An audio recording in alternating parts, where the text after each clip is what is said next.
តើអ្នកមានកង្វល់ថាត្រូវទៅពេទ្យណាមួយនៅពេលអ្នកឈឺដែរទេតើអ្នកមានកង្វល់ក្នុងការអានផ្លាកសញ្ញាភាសាកូរ៉េនៅមន្ទីរពេទ្យដែរឬទេពេលមានកំហាកច្រើនខ្លាំងឬក្អកមជ្ឈមណ្ឌលឱសថគ្រួសារ 가정의학과,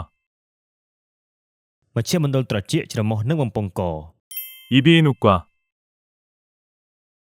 និងមជ្ឈមណ្ឌលផ្នែកខាងក្នុង 내과, ពេលបន្តរៀករហូតមជ្ឈមណ្ឌលផ្នែកខាងក្នុង 내과, ពេលឧស្សាហ៍ហូរឈាមច្រមុះខ្លាំងពេកមជ្ឈមណ្ឌលត្រចៀកច្រមុះនិងបំពង់ក 이비인후과, មជ្ឈមណ្ឌលផ្នែកខាងក្នុង 내과, ពេលកើតឈឺកឬផ្ដាសាយមជ្ឈមណ្ឌលត្រចៀកច្រមុះនិងបំពង់ក 이비인후과, ពេលឈឺក្បាលនិងស្ទះច្រមុះមជ្ឈមណ្ឌលត្រចៀកច្រមុះនិងបំពង់ក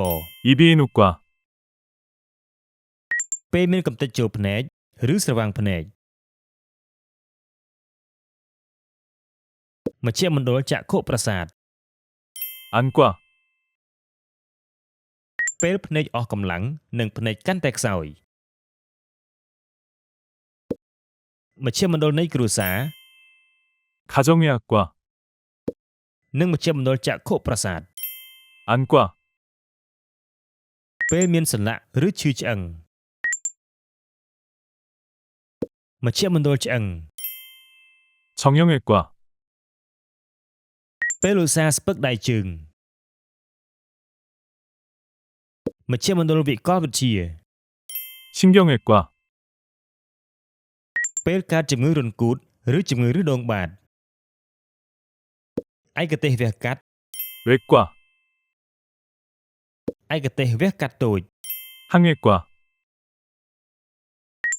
ករណីស្ត្រីពេលមានអារម្មណ៍ឈឺចាប់ឬមានដុំសាច់ក្នុងសឺដន់ឯកទេសវះកាត់ 외과, ឯកទេសវះកាត់សឺដន់ 유외과,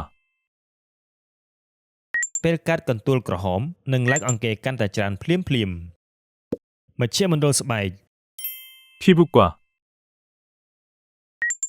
ពេលខ្វិនមុខមួយចំហៀងហើយញ័រដៃមជ្ឈមណ្ឌលវិកលវិទ្យា 신경외과, ពេលឈឺក្រោមពោះមជ្ឈមណ្ឌលសម្ភព 산부인과, ពេលរងគ្រោះដោយសាររលាកភ្លើង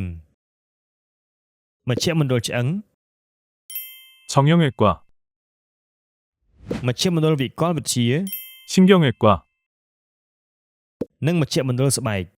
피부과, ភ្នែកមើលមិនច្បាស់ឬក៏មជ្ឈមណ្ឌលផ្នែកខាងក្នុង 내과,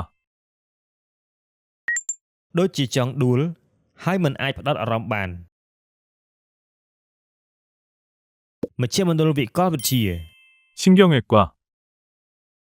ពេលវិលរហូតចង់សន្លប់មជ្ឈមណ្ឌលត្រចៀកច្រមុះនិងបំពង់ក 이비인후과, ពេលត្រូវការសង្គ្រោះបន្ទាន់សូមទូរស័ព្ទមកលេខ119ភ្លាម